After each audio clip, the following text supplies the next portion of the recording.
Is nuking my savings to buy a house worth it? Taken from r/personal finance, and feel free to submit your own personal finance stories at 40inbox.com. So my parents and my boyfriend's mom have been getting on my case about buying a house. I've given it some thought and I don't think I'm ready. I grew up poor, and now that I have a good chunk of money saved, the thought of dumping it all in a down payment honestly scares me. Being financially secure is something that I value a lot.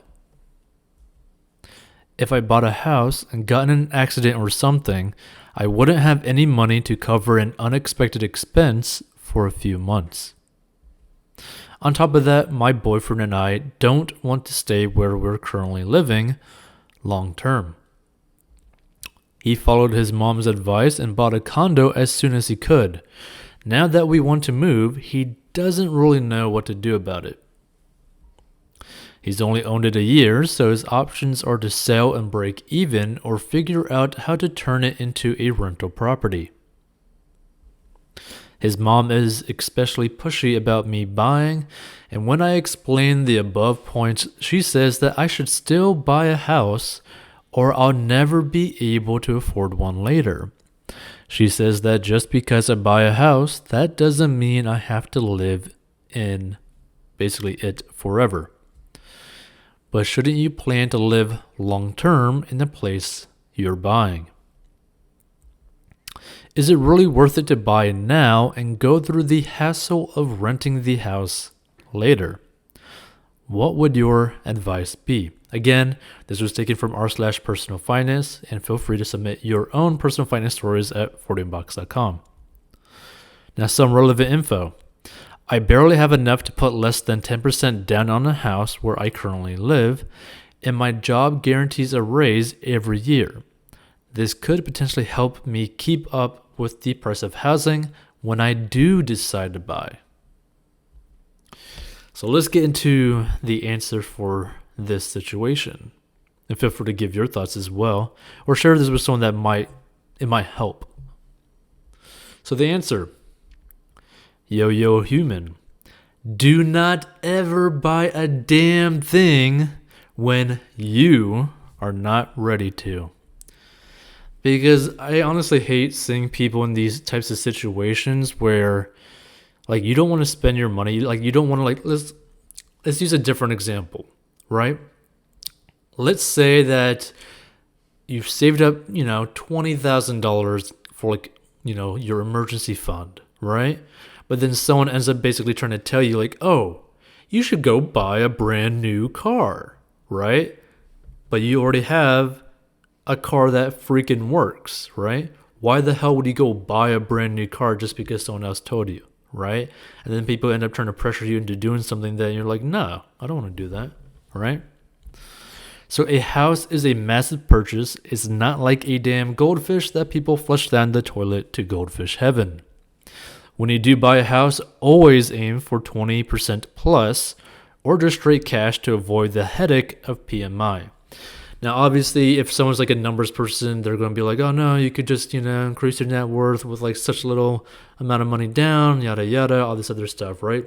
And people have different opinions on this. But the way that I see it, this might be different to a lot of people, but I think people undervalue the impact of freedom, right? Because let's say that you are able to save 50% for the price of a house. Your monthly bill, your housing bill, is going to be so cheap, right? Let's say that you could end up putting 100% down on your house, right? That would free up such a monthly inflow of cash that you can literally live almost however you want, especially depending on the cost of your house, right? Because in most cases, in most people's situations, you're typically looking at like a $2,000 per month house mortgage, right? And that's usually with like a 20% down payment. And again, I'm saying like for like the most common type of situation, it could be lower than that. Some people end up spending like $4,000 per month, $6,000 per month on like housing, right? So you got to keep that in mind. It's like, imagine what you could be doing with that monthly inflow of cash that typically you would just be, spending, right? Like imagine if you had like an extra $2,000 freed up. You could completely fund a Roth IRA. You could completely fund, index funds that you just want to like grow and stuff in different like industries, right? You could go YOLO it on like some weird altcoin and cryptocurrency if that's something that you like to do, right? Which I don't recommend, but I'm just saying like this is like the options available to you, right? So just keep that in mind. Not having a huge housing cost frees up a lot of cash. By the way, when are you getting hitched to your boyfriend? Because you leave yourself up to a lot of issues if you're not married but living together. And in some states, correct me if I'm wrong, but in some states, if you live with someone for, I think, 3 years, you're technically entitled to like half their stuff within that property or all that kind of stuff. It's like some states have like a really weird type of property laws and all this other stuff, right? So basically I think it's like in some states you could like live up to like 2 years and 364 days under the same roof. And then like if one of you just like ends up like leaving after that 364 day mark, you technically don't have to split anything, or they're not able to claim any ownership of your property or anything like that. Like it gets really, really weird when you end up living with someone and you're not married, right? I'm not saying you have to get married, but I'm saying like living under the same roof and not being married is odd. Like it's going to like create a lot of odd issues that will end up coming around, right? So just keep that in mind as well. For anyone in that situation, like it's going to have like some really weird situations with that. Like a whole ton of financial and legal issues can come from this. So you're not dating his mom, you're dating the dude who can't stop sucking his mama's teat. If he does every single thing that his mom says and does not think of his own future, that will or may become an issue in the future. Now, we've all seen people like that. We probably have friends like that, or we know people like that, where they basically rely or do every single thing that one of their parents tells them to do. Or someone, it could be like a friend, but most likely it just could be like a friend's parent ends up doing that to them. It's like, oh, yeah. Hey, you should just go and eat cake all day. Obviously, that's like a bad example, but I'm just saying, like, some people just eat cake all day, right? Like, another example, which more people might be, like, more familiar with.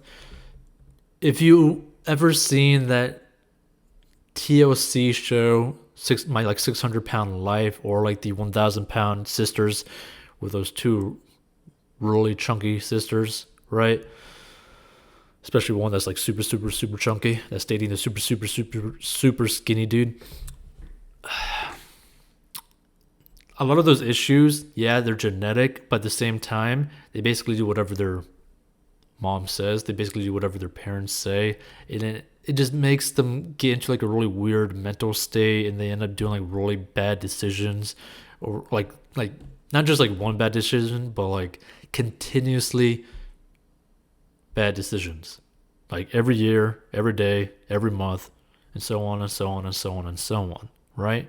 There's also situations where, basically a parent will basically just tell their kid, like, oh yeah, go into $100,000 in student loan debt because there's no other possible way for you to actually go to college and get a degree, which is completely not true. You could literally go to community college, and in most states, you could actually go to community college for free. Like, I believe even in California, I think every community college you can go for free. there's a lot of options available to first-time students for community colleges in other states. So there's a lot of options available to people if they just are aware of it, right? And they're not just, sucking on mama's teat, basically doing everything that she tells them to do, right? So just keep that in mind. Like there's like a lot of people just follow along with their parents, which obviously, you want to love your parents, you want to respect your parents, but at the same time, you got to be like, hey, stop, right? I'm going to go make my own choices. Now, also, your parents can also not live your life. And we've all seen those like helicopter parents. We've all seen those, parents be like, oh, you got to be a football player that could like, tackle like 20 dudes on the field and all this other stuff. You got to be a pro football player. I don't know, you got to be a doctor, lawyer, be a lawyer. No, you're going to be a lawyer, period. Actually, no, you're going to be a doctor. No, specifically, you're going to be a doctor of like dentistry, right? Or no, you're going to be a cardiologist and you're going to be on call and you're going to go into $300,000 or $400,000 in student loan debt, but you're going to be a doctor, because that's how you're going to be rich in your life. Like we've all seen that kind of stuff. But the thing is, your parents, again, don't live your life. So financially speaking, yes, not buying a home is kind of like burning money, but it depends again on your personal situation. Remember, personal finance is personal. So if you want the freedom to move from state to state, country to country, and to be able to grab a backpack full of clothes and literally leave at a moment's notice, go rent, because buying a house should be if you're planning on staying somewhere for 5+ years. Now that being said, this could also just be a situation where you want to maybe move to like different counties within your state, right? Like it could be something as simple as that. Or you might want to like it might be a situation where your job might offer like, better pay if they offer you like a certain like position to like a location maybe an hour away from where you currently are at, right? But if you are living in a house at this specific location, you may not actually end up going to go to that other location, even though it's only like an hour away, for the higher pay because of you having to deal with your house, right? So there's always something to really think about, which a lot of people do not think about, right? Typically, buying a house is a very good option, right? But if you're like in a field where you are either moving or there's a high potential of you moving, or if you're just someone who prefers the flexibility of being able to just do whatever you want basically at a moment's notice, renting is more so a better option, right? For example, if you're in the military, it almost makes no sense to buy a house because typically you're basically moving to different states or even different countries like every 2 to 3 years, right? So most likely you're either going to break even or lose money every time you move, or you're going to be forced to rent out your property, which doesn't make any sense, right? What, you're going to like have a property in the States, be a landowner, and you might be like, positioned in like, or no, I should say stationed in like Germany or China or Australia. Like it doesn't make any sense, right? So you got to think about what your personal situation is, but also your habits. Like what are you actually wanting out of life, right? Like if you're not wanting to deal with the maintenance of a property, don't buy a house. If you're not wanting to deal with just, the property taxes, all this other kind of stuff, right? Fixing, a broken AC, all these other kinds of things, right? Then just rent, right? Because you could always end up renting like a really cheap location and just have a higher, basically, cash inflow difference, right? So you could basically, cater to what you're really wanting out of life, right? If you're wanting to just put a lot of your money into investments and not bother with taking out a loan for a house or all this other stuff, you could go do that. You could literally put a whole bunch of money into like S&P 500 index funds and all this other stuff, grow your money that way, because a lot of index funds have like a track record of like 5, 10, 15 years of returning more than 6 or 8% annually, right? And that's pretty hands off, right? Because if you get into a situation where you're buying a house and then you end up being forced to rent a house and then you're still going to have to move to a different area, you got to deal with tenants. You got to make sure that things actually, got someone in there paying you stuff. You got to actually make certain that you're actually getting paid. And depending on the state that you're in, like we're just using California as an example because they have super weird laws. If you have like no tenants in California, well, basically if a tenant in California doesn't pay you, it's going to be a very big pain trying to get them out of there, right? So there's a lot of things that come up that you don't really necessarily think about. Whereas with a renter, you don't really got to care about any of that. You just got to care about, okay, I signed like a 1 year lease or a 6 month lease. Okay, go ahead and do that. And also you could always just pay there's usually a way that you could get out of a lease early. You got to pay usually a certain amount of money, or you could just have someone do like a weird thing where they could just end up paying the rest of your lease, basically move in your place, right? That's also an option as well. So just keep that in mind. There's options available to you, but if you are not the type of person that's actually really going to ever settle down in like a single place, renting is probably honestly better. So go do you boob. Feel free to become a member, support this content in the description. Check out 40inbox.com to master your money, personal finance lessons, personal finance courses. Contact us with your personal finance question or story.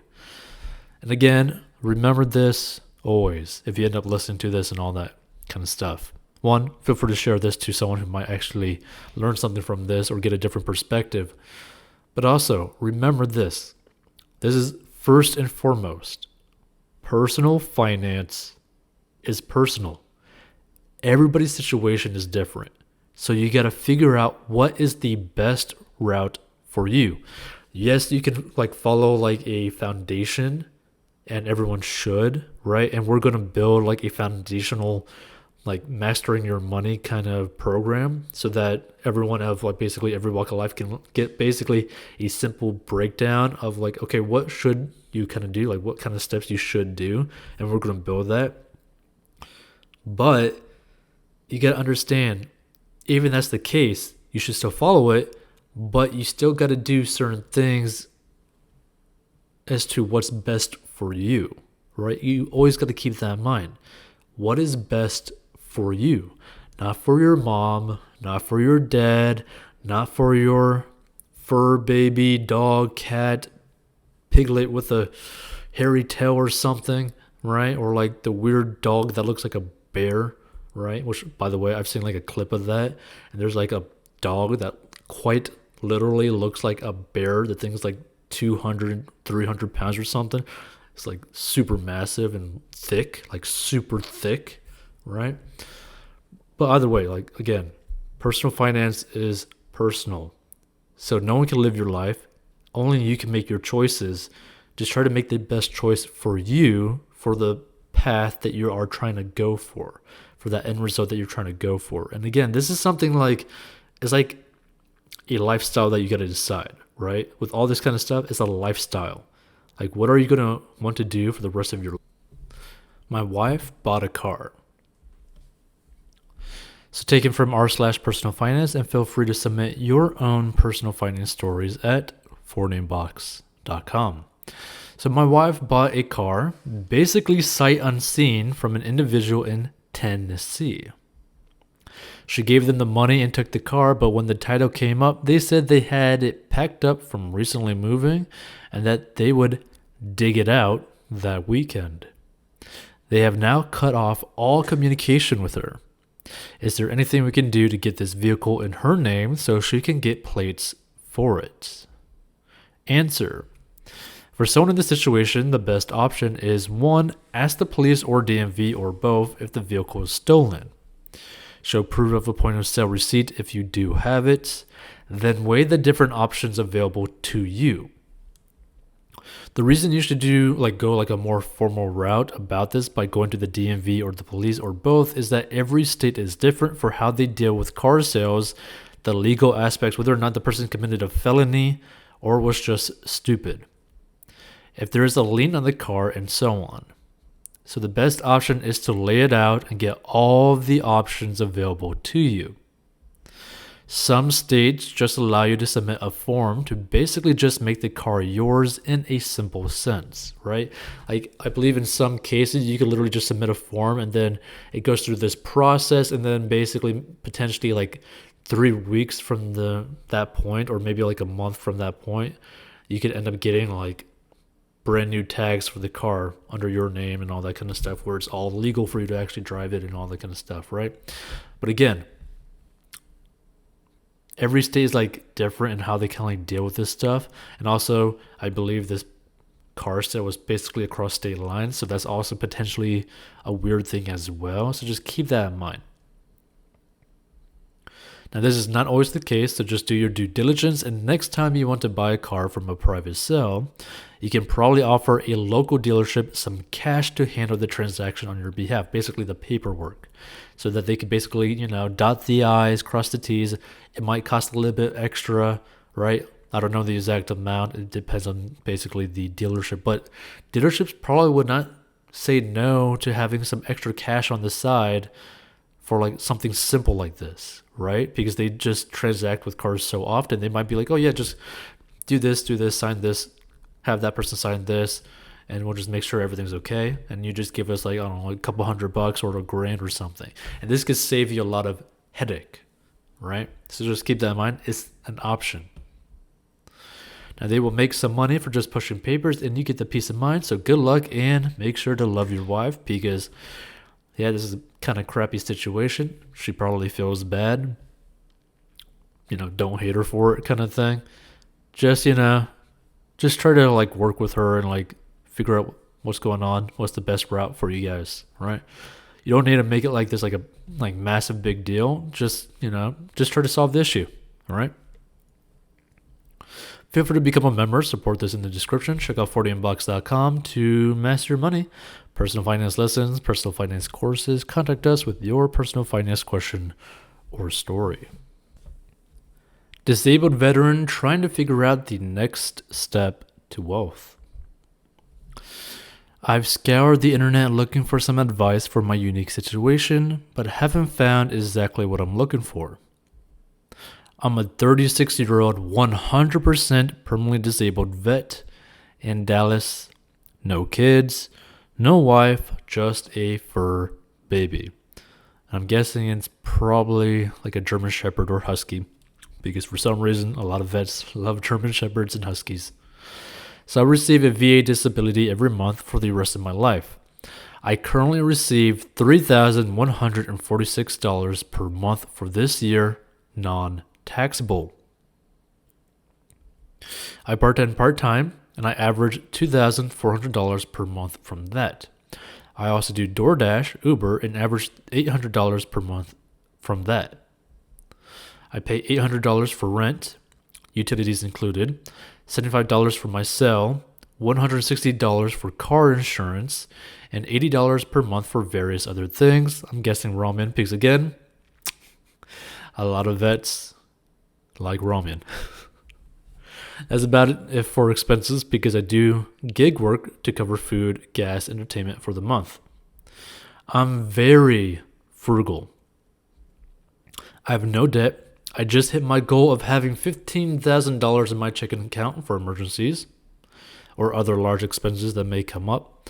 I own a car worth $6,000, another worth $2,000, can't sell right now, and I have $2,000 in a brokerage account. I was terrible with money before the pandemic, but it really forced me to get my money right.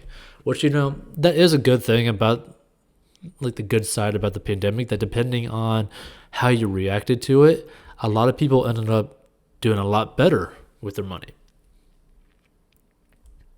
Now I'm in a good position to aggressively invest, but I'm not sure where. I don't have a 401k or IRA. I don't really understand them, but I don't want to have money I can't touch until I'm 59 and a half, since time on earth isn't promised and I can always fall back on my disability income, Social Security, and free health care through the VA if I go boobies up. I'm concerned about inflation, and I want to eventually hedge by buying real estate. I have VA loan entitlement, which is no money down, no PMI, no property taxes, and no funding fees since I'm 100% disabled in Texas. The problem is the market is stupid hot and overvalued here, and I can't compete right now with so many cash buyers. I will likely have to wait several years for the market to hopefully cool or crash to compete with other buyers. I've thought about throwing everything I can into my brokerage account to save for the day I can compete to buy a house, but I'm concerned about getting tied up in a long bear market. My ultimate goal is to retire in 10 years to another country with a cheaper cost of living, but have doubled the monthly cash flow of my disability income so I can live comfortably. Any advice is greatly appreciated. So the answer for this situation. Hey human with a fur baby, which again I'm going to assume is like a German Shepherd or Husky because a lot of military guys like Huskies and German Shepherds. I hope you're doing well health-wise and making the fur baby super duper fat. Not like super fat to the point where like you've seen those like videos of like that dachshund, or like, yeah, I think that dachshund that was like 200 pounds, not that fat, but a little chub on their stomach is always kind of funny. So the first thing you have to make sure is how solidified is the 100% disability. And what I mean by this is you got to make certain that you are guaranteed that 100% disability, even if you were to work and all this other stuff doing part-time, full-time, because the VA is super weird on how they do their things, and there's just like a lot of things around it that's kind of like iffy. So that's something I would want to make certain of, right? So do you work in part-time, gig work, etc.? It may actually be affected. I'm not 100% certain about that. But to my knowledge, since it's a 100% military disability, you probably should, no matter, get that amount you're supposed to get and tax-free to boot, which is great. And again, going off memory, I believe you get that no matter what, no matter if you end up working a job and end up getting like $100,000 per year and all that kind of stuff, right? You could end up becoming like a doctor, lawyer, all this other stuff, creating your own business, making a crazy amount of money. I think you're still supposed to be getting that because it's almost, I think, supposed to be similar to like a retirement for a lot of military vets that end up getting 100% disabled. And the reason why I say that is because I'm talking from personal experience. I have family members who have some form of military disability, not necessarily 100%, but they still have like disability, and they still get that full amount regardless of basically how much they're making. So just make like 100% certain that that is the case. So once we make certain of that, because that is your foundation of security per se, then let's tackle the other things. You're making good money from all your sources of income. Texas is a low cost of living state. Yes, houses are in a crazy market. Yes, because you are 100% disabled, the VA loan is actually a good option for you. But, and I do mean but, you mentioned your main goal is to eventually retire to a country with a lower cost of living. You have $15,000 in savings. And if the disability you get is secured for the rest of your life until you die, plus on top of that Social Security later on, this may be something you can actually just go do right now. For example, what is stopping you and your fur baby to maybe moving to like Singapore or maybe Thailand?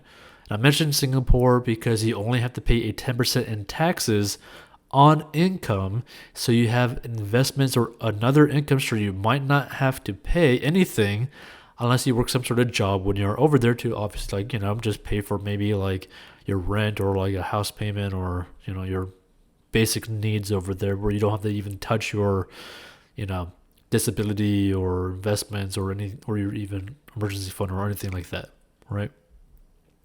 So if your main goal is to live in a low cost of living country, I would personally just move right now or within this year or until my emergency fund felt comfortable, right? I mean, that's personally what I would do, because I don't really see what's really stopping you from just going to do that right now, right? And again, the whole thing against, the hedge against the inflation, I kind of want to go into a house and then all this other stuff, right? To me, again, you could do whatever you want. To me, if I knew that my main goal was to move to a different country in the next 10 years, I personally probably would not buy a house. And the reason for that is because, technically you could buy a house and potentially, end up, selling it for a profit and all that kind of stuff, right? But if you want the ability to like basically within that 10-year time frame to be able to just like pick up and move to that country that you're planning on so that you don't necessarily have to wait 10 years, I honestly would just put your money instead into like index funds or mutual funds. There's plenty of index funds and mutual funds that have a track record of like the past 10, 15, even 20 years of averaging over an 8% annual return, right? Which will be inflation. So, I think I saw some at like 10, 11%, which is pretty amazing. So just keep that in mind. There's another option for you to invest to kind of like hedge against inflation, while also having the ability to just, keep living the way that you're living, collecting cash, all that kind of stuff. But again, I just don't personally see a reason why you just can't just go do that right now, right? At least to me. The only thing is you got to understand that in other countries, the property laws and property rights are a little bit different. So you might be in a situation where you could technically pay the rights for like a really, like I think, for example, I think there's a country, I forget what it's called, but it is an Asian country, and you technically aren't allowed any land rights, but you can basically lease a property for like 20, 30 plus years, basically like in the sense that you're buying it for like your lifetime. And some of these properties are basically looking like mansions or like super modern, like super like, vacational kind of like properties for practically nothing per month because of where it's located. And it's like a super low cost of living. You could get to everywhere with like a moped, which costs basically nothing. You could have your dog there in like your basically mansion and like living super cheap and not really have to worry about anything. So that's something to think about, right? Like, in some places in the world, you could end up living basically in a mansion, like by the beach with your dog for practically nothing. But you don't have any like land rights, but you could end up living that type of lifestyle for the rest of your life for pretty cheap, right? Your internet might kind of be sucky, right? But, who knows? So just keep that in mind. Like, do some research on it because you could probably find like a super duper nice location for a pretty cheap amount of money per month. And you might have to put like, maybe like you have to put down like 10 or 15,000 or 20,000, or you might just have to pay, a couple $100 per month for the next 20, 30 years and just live that sort of lifestyle. Like, just do some research on it, right? Like, be very, very diligent in your research and make sure that like, people have done this before. These are the locations and all that kind of stuff, because there are options out there and you could most likely do that right now. Feel free to become a member. Support this in the description. Check out 40inbox.com to master money, personal finance lessons, personal finance courses. Contact us with your personal finance question or story. And make sure to check out all the money tools in the description and all that kind of stuff.